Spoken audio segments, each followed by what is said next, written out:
Selamat petang, salam sejahtera. Isu hangat petang ini, Siti Bainun nekat saman kerajaan pula. Gesa rumah bonda dibuka semula. Berita sepenuhnya. Pengasas rumah bonda Siti Bainun Razali memfailkan saman terhadap Jabatan Kebajikan Masyarakat JKM dan memohon agar rumah perlindungannya yang terletak di Setapak dibuka semula. Pertubuhan Kebajikan Rumah Bonda Kuala Lumpur melalui Siti Bainun selaku planatif memfailkan saman pemula itu di Mahkamah Magistrat di sini melalui firma Guaman Tuan Aisyah Abdul Jalil Chambers pada 7 Jun lalu. Seselainaan dokumen terbabit diperolehi media hari ini.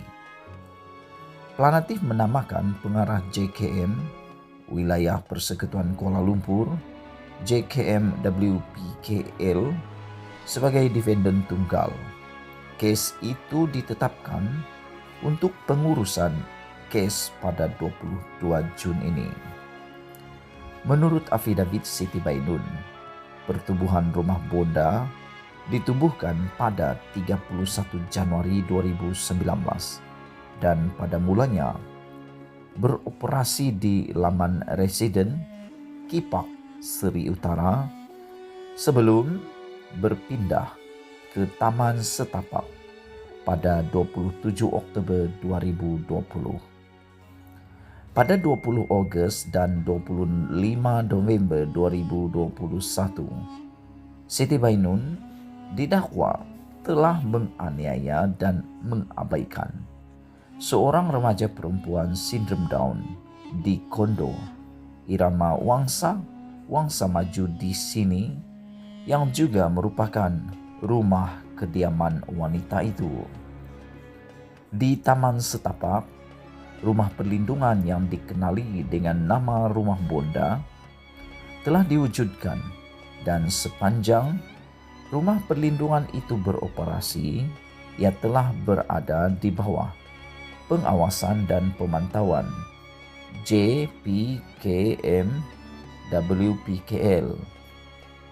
Antara fungsi Rumah Bonda ialah membantu dan memberi tempat perlindungan kepada remaja dan wanita yang hamil luar nikah, remaja dan wanita teraniaya, terlibat dengan gejala sosial dan perlindungan sementara kepada bayi yang dilahirkan luar nikah dan kanak-kanak yang sedang menjalani kes mahkamah.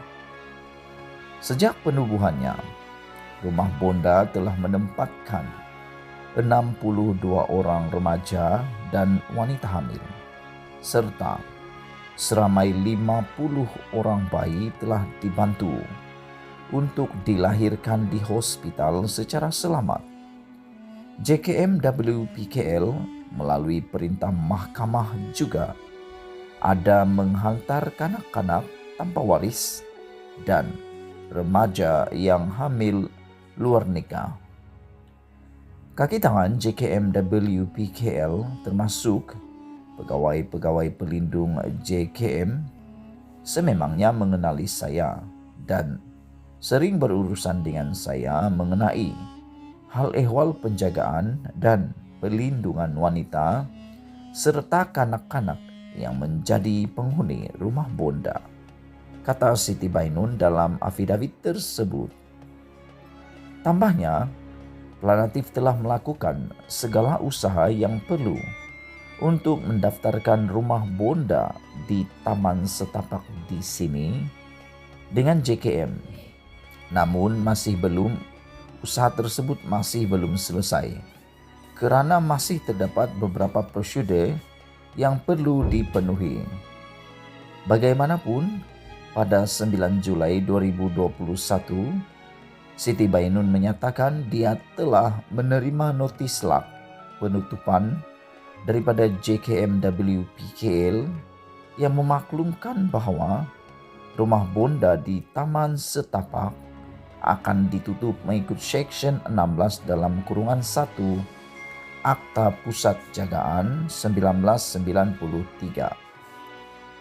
Siti Bainun mendakwa tindakan LAK yang dibuat atas alasan rumah bonda tidak berdaftar di bawah Akta Pusat Jagaan adalah tidak berasas, tidak adil, dan tidak mengikut proses pentadbiran, kerana pada sepanjang JKM-WPKL mengetahui rumah bonda dalam proses pendaftaran.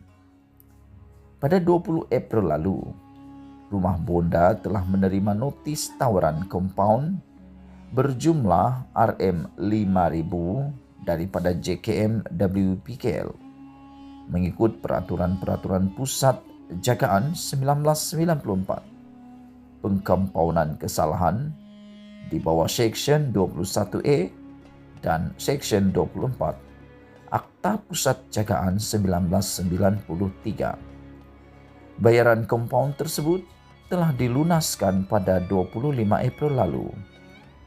Bagaimanapun, pegawai penguatkuasa JKM-WPKL telah memaklumkan kepada Siti Bainun, walaupun kompaun telah dibayar, rumah bonda hanya boleh dibuka semula atas perintah mahkamah sahaja.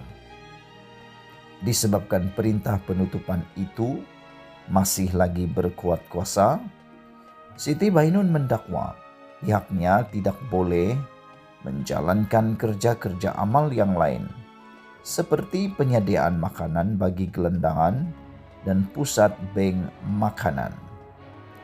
Rumah bonda juga telah ditubuh oleh masyarakat. Rumah bonda juga telah dituduh oleh masyarakat telah menyalahgunakan wang sumbangan dan menyimpan barang-barang pribadi bekas penghuni secara salah, sedangkan premis terbabit telah dikunci oleh JKM-WPKL dan tidak boleh diakses oleh sesiapa, kata Siti Bainun yang turut memberitahu dia masih perlu membayar sewa RM2.800 sejak ia ditutup hingga sekarang. Oleh itu, Planatif memohon agar Mahkamah memerintahkan JKM-WPKL untuk menanggalkan LAK yang dibuat pada 12 Julai 2021. Siti Bainun juga memohon agar rumah bonda dibenarkan beroperasi di Taman Setapak di sini dan digunakan untuk lain-lain tujuan selain sebagai pusat jagaan. Turut dimohon ialah perintah dan relief lain yang difikirkan sesuai oleh mahkamah. Sekian isu hangat petang ini. Jangan lupa tinggalkan komen Anda. Sila tekan butang subscribe dan kita jumpa lagi. Malaysia kita punya, kita jaga sama-sama. Cintai Malaysiaku. Bye-bye.